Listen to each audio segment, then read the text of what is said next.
Welcome back to the show. What's good? It's your boy Titus here, in for episode number 1, 2, 3, 4, 5, 6 of Titus Talks. It's been a week. It's been a long week. It's been a full week. It's been a heavy week. Lots gone on over the past couple days, both with me personally, of course, and obviously in the news as well. So I kind of want to start off this episode, first of all, by giving some prayers and some love towards Nipsey Hussle's family. It's heavy. Unfortunately, I wasn't given the chance as a child, as a young adult, really at all, growing up, to hear or know about him at all. But seeing the response to his death, to his murder, I can see how much of an impact he had on the community in general, particularly the black community. And though I don't know who he was for real, I can respect his impact, and I pray for his family as well. And I hope that you guys do and have and will continue to as time goes on as well. So with that in mind, let's go ahead and dig into the content for today's show. I've learned to really appreciate and to learn myself over the past couple of years, I'll say, or so. In the past 2 years, at the least, I was given a chance, given the space to dig into myself and to dig into who I was, to who I am, with a different kind of fervor than I have in the past 28 years. I'm 30 years old, and over 28 years of my life, I did not have a very good emotional vocabulary. And it's tough saying that. It was hard saying that 2 years ago, and I feel a lot more confident about it now. But I believe that that's a part of what has messed me up in terms of being able to speak and to be able to express myself confidently and most truthfully to others and to myself too. I mentioned some of this in the very first episode, the one called "Here We Go," like the getting in episode. But I want to kind of bring it back a little bit. When I broke up with my ex-girlfriend and I parted ways, I began to realize at that point that I really didn't know truly who I was and how to be able to honestly express myself. Because I didn't know how to accept myself and express what I was truly feeling about myself and about others in my life either. So she didn't get a chance to really know who I was, in most part because I didn't get a chance to really understand how to break down that I was feeling and what I was feeling in a very coherent and expressive kind of way. And that knowledge came by way of, that space came by way of me digging back into yoga earlier that year. I had done yoga for several years, like I think I mentioned before on the show. And that year, 2019, 18, I guess 2017 or so, I wanted to get into it with a bit more intention and a bit more passion and more knowledge. So I began looking up what yoga really was, personally, and because yoga it's not a practice that's very welcomed in my community, in my Christian community. So I wanted to really be sure about what it was and what I was getting into. And then again, for my personal self, to be knowledgeable about this practice as well. So along the way, I stumbled upon a section of a process by which yogis elevate in their practice. And I didn't know that this was a thing until, of course, I found it, and it really, really enlightened me, and it really, really gave me a lot of hope towards becoming a better version of me. The process, I guess, is called the 8 limbs of yoga. And this is really what got me to be a bit more grounded in my personal life and, of course, in my yoga practice as well. The 8 limbs are as follows. There's the yama, the niyamas, the asanas, pranayama, pratyahara, dharana, dharana, dhyana, and samadhi. And notice, as you of course probably heard on this episode, on this show so far, I talk a lot about the asanas. And notice that the asanas come third on the list. There's first the yamas, then the yamas, then the asanas. And that really, really threw me, because in the full, pure practice of yoga, the asanas or postures don't come until you've already been able to go through the yamas and the yamas. The yamas and the yamas are, in essence, universal moral ways to live towards others and towards yourself. So that was like a big shock to me. But what shocked me even more was the first and second yama. The first yama stands for ahimsa, which means compassion for all living things or non-violence.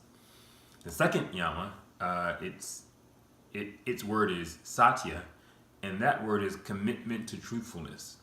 And that really, really hit me hard for a couple of reasons.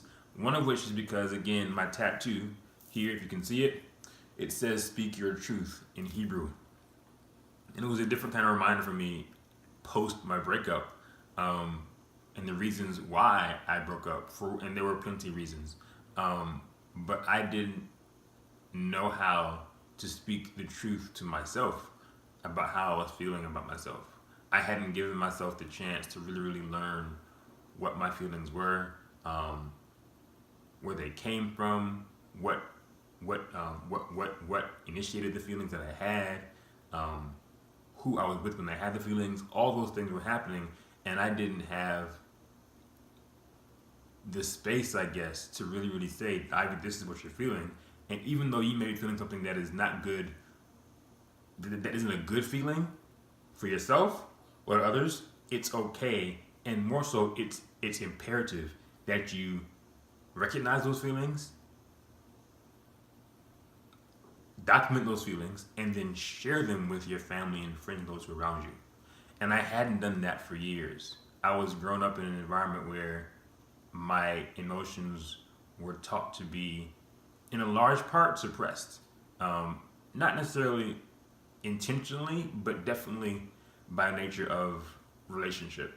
And that carried over into my relationship with my girlfriend, and many other friendships as well. So I didn't know how to do that, really. And it was just amazing to see how this, in that right time, literally said, speak the truth and speak your truth. So I took some time after that to really dig into myself and learn myself as well. So that all to say, I want to spend the next couple sessions, next couple series, next couple episodes, walking through what each of the yamas and the yamas are, and then later on build on to the rest of the 8 limbs of yoga as well, to really, really break down and help you guys understand the more behind the poses on the mat. So to give a quick overview about what this particular yama is: satya, truthfulness, sincerity, integrity, authenticity, speaking the truth of feelings that the self is experiencing, balancing that by expressing truthfully to those you interact with what is happening in your spirit, in your mind, and in your body as well. So that's that. I really, really do hope that that gives you guys a bit of understanding and a bit more awareness, and hopefully a guide into how you can better live a more truthful life, and we'll of course see how you can live a better life through this possible pathway to peace, to equanimity, and to a genuine happiness as well. All right, so that's enough emotional stuff for yoga for the moment. But again, I think those two, the stutter and the yoga, the yamas and the yamas, kind of work together in that sense, because I'm now a lot more emotionally confident and emotionally intelligent, and I can now speak with different confidence to what I'm feeling to my family and friends. I'm not confused. I'm less confused. I'm less concerned. I'm less worried. I'm grounded in my truth. And this is my truth. This is what it is. And I'm gonna have a lot less concern or worry or anxiety or what you may or may not think or may or may not know about who I am and what I want to give to. So those two kind of smash together like that into one Yama today, and of course next week we're gonna go back to the first one because Yama was the Yama for Satya, speak your truth, was number 2. The first Yama, which we're gonna cover next week, is gonna be called Ahimsa, compassion for all living things, or in another word, nonviolence. Sweet. All right. So right now, I'm actually still reading one of the books that I mentioned in an episode or 2 back called The 4 Agreements. The first 4 agreements, well, the first 3 I've already covered. I am now in the 3rd agreement. The 3rd agreement is, where did you go, book? Let's see. The 4th agreement is called Do Your Best. And that's an interesting, simple phrase, and they're all really, really oddly simple phrases that you can take in many different ways. But in this case, the last thing that I highlighted in this chapter for Do Your Best is this here. Doing your best is taking the action because you love it, not because you're expecting a reward. And that I highlighted because that gives a different type of standard and a different type of energy and compulsion and catalyst for your work. I'm not doing anything for someone else to be satisfied or someone else to be pleased or someone else's standard. I'm doing it because I love what I'm doing. Taking action because I love it, not because I'm looking for a reward from someone else. My reward is because I feel good when I do what I do. And that's a really good way to be able to, of course, live and not live bound to others' ideas, ideals, plans, others' hopes and dreams, others' feelings, and how they want me to act because it's something that they want from me. When I act from myself and from my own spirit, that's a much more authentic and a much more pure way to live as well. So that quote from the book that I'm still reading, The 4 Agreements, is again on doing your best. The next book that I want to talk about is a book that I read, I think it may have been about 4 or 3 years ago actually, back when I was letting go of reading a lot of those self-help. Y'all, I was heavy into self-help. Who are you? Your family, your emotions, all those things. And it's funny because in reading them all, I still was dumb on myself and my emotions. Nonetheless, it's crazy. It's really, really crazy how you get stuck in those loops. And I broke free, and I'm so glad I broke free. Yeah. But I was stuck on a lot of those family books, those, be better, do better, all this stuff. And something said to me one day, Ivy, let that stuff go. Let that shit go.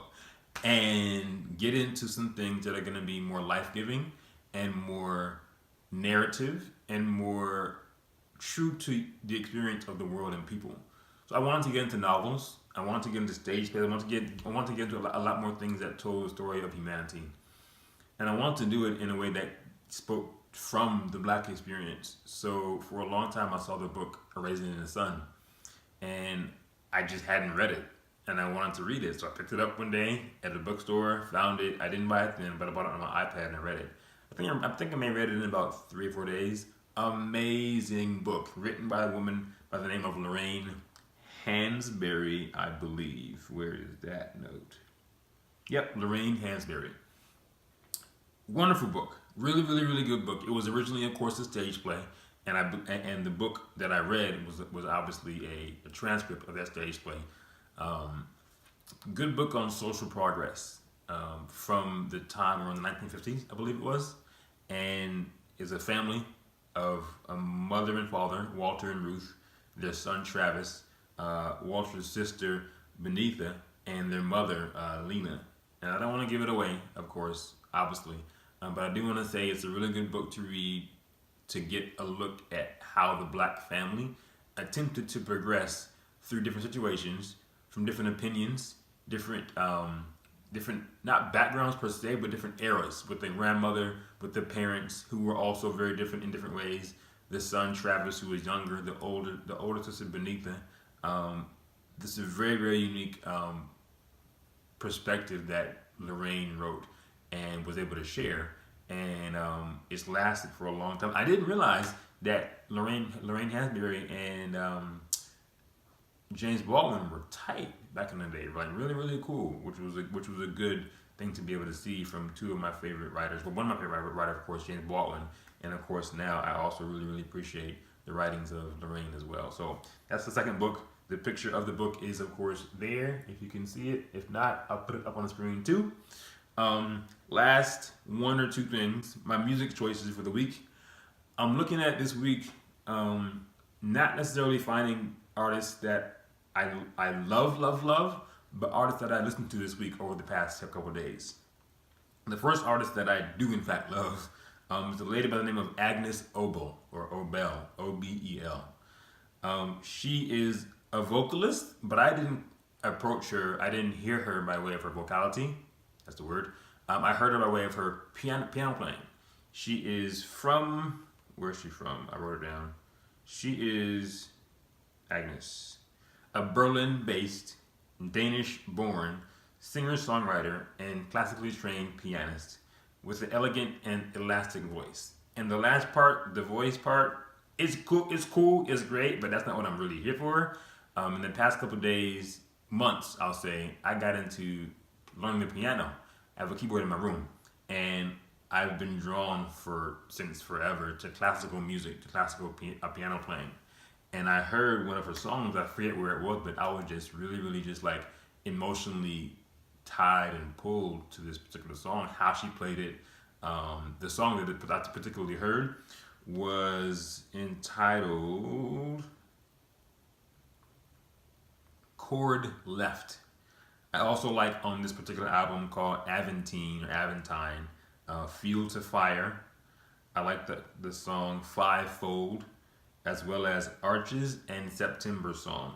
This is the albums here. Again, I'll put it up on the screen if it's not quite clear enough there for you guys. I haven't quite heard her other albums because I'm not pressed to hear her voice. I'm sure great, but I'm really here for the piano playing. But I may give it a listen next week or sometime this week as well. So that's that for Agnes. The other artist that I really do like, for his unique, very, very unique sound, production, this guy named Nick Hakim. Check him out. Really, really, really, really awesome artist, vocalist, and I think producer as well. His two albums that I love, Green Twins are one of them, and then it's a 2-part project called Where Will We Go? Part 1 and Part 2. Part 2 had a song that I had in my head, I think 3 days ago. What's today? Wednesday, Tuesday, I think it was Monday. And I couldn't get the words out of my head, so I went ahead and found it. But when I went online, I looked up the words, found the song. The song is called I Don't Know. He's a really, really moody, heavy feeling, not heavy voice, but kind of like a raspy-ish, airy voice, electronic, slow. I really, really can't fully express in words what it is, but check him out, particularly that one song, as well as, I forget the song that is on the Green Twins album. If I can, here it is. So on the Green Twins album, I loved, is it Green Twins? Roller Skates? It's not Green Twins. It's Where Will We Go? Part 1. That's it. Papas Fritas. That song is I love that song so much. The Light, I think, is good too, but Papas Fritas, y'all, song is good to me. So that's the other artist that I want you guys to check out when you can. Look him up, experience him, and if you wouldn't mind, drop in the comments box what songs you do like of those two artists, both of Agnes and of Nick Hakim. Let me know what you think about those artists. If you ever heard about the book, if you've read the book, Raisin in the Sun, let me know what you think about that as well. And any other things that you want to drop in the comment box about the show so far, about me, your own thoughts, your own feelings about stuttering, about yoga, questions that you may have about me and about my path as well. Let me know what's up, what's in your head, because I want to know about you guys as well. I think that is all for today. I do want you guys to go ahead and keep an eye out for, I'm finally edited. Y'all, I'm not a structure guy like at all. It's taking all of me, even in this show, to find structure. So structuring a yoga sequence for my channel was a challenge, and I'm a perfectionist, recovering. So it's taken me a couple days to get it done. I recorded it this morning. It should be up. Today's Wednesday, Thursday, by Friday at the latest. But check that out soon. It's, again, like I mentioned in the last episode, not anything in depth at all. It's a 5 movement session. It's very basic, very simple. Check it out, look it up, experience it with me, and of course look for a few more things coming up in the near future from my channel. And I'm gonna be doing a 4-part series yoga flow in the city of Huntsville, coming up at mid this month on April 21st, I believe. I'll put up the flyer on the screen there. Myself and my friend Chelsea, event planner and hairstylist, and a lot of other things really cool too. She and I are teaming up to put together a yoga and self-awareness session coming up soon in the city. So if you're in Huntsville, come through, check it out, look us up, look me up on Instagram at The Fourth, or of course on here on YouTube, as well as Twitter at Edward Titus IV for more information about that. So with that being said, thank you again for listening in, for tuning in, for sharing your time with me today. I appreciate you so very much. Peace, love, go live, go thrive, all that jazz. All right.